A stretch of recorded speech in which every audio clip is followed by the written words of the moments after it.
D'abord, en fait, l'actu du jour est peut-être plutôt du côté des États-Unis avec ces chiffres d'inflation étonnants, on va le dire comme ça. Net ralentissement des prix à la consommation en novembre aux États-Unis. Le corps des prix à la consommation, donc corps élément volatile, progresse de 2,6%. C'est largement inférieur aux attentes. On l'attendait à 3%. C'est seulement plus de 6. Comment expliquez-vous ce soudain et brutal et puissant ralentissement de l'inflation américaine en novembre?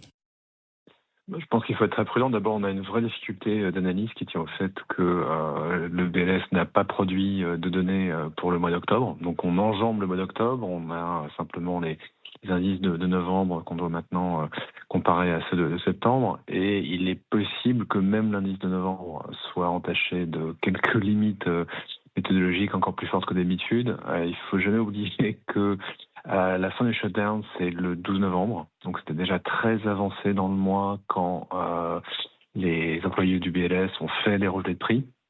Et on s'approchait très fortement de Thanksgiving et du Black Friday qui a eu lieu le 28 novembre, si je me souviens bien.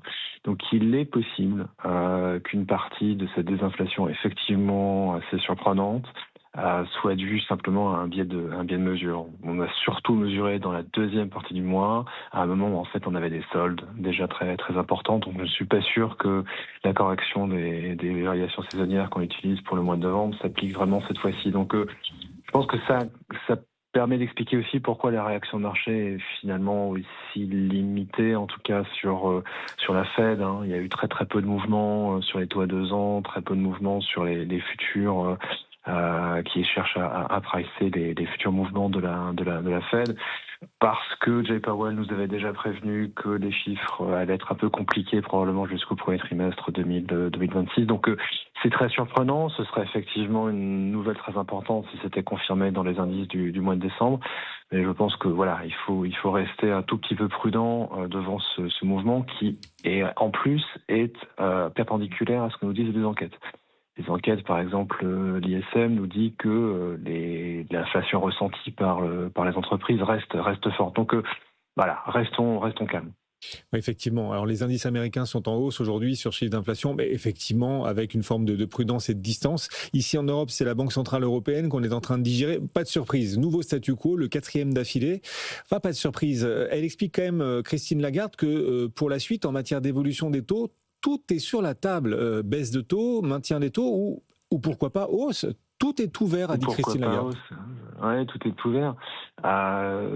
Quelque part, techniquement, c'est pas complètement normal. C'est-à-dire que si vous pensez que la BCE est dans ce qu'elle appelle elle-même une bonne position, c'est-à-dire qu'elle n'a pas d'idée de manœuvre à court terme et qu'elle pourrait maintenir en fait les taux là où ils sont pendant très longtemps, par définition, oui, il n'est pas impossible que le prochain mouvement soit à la hausse.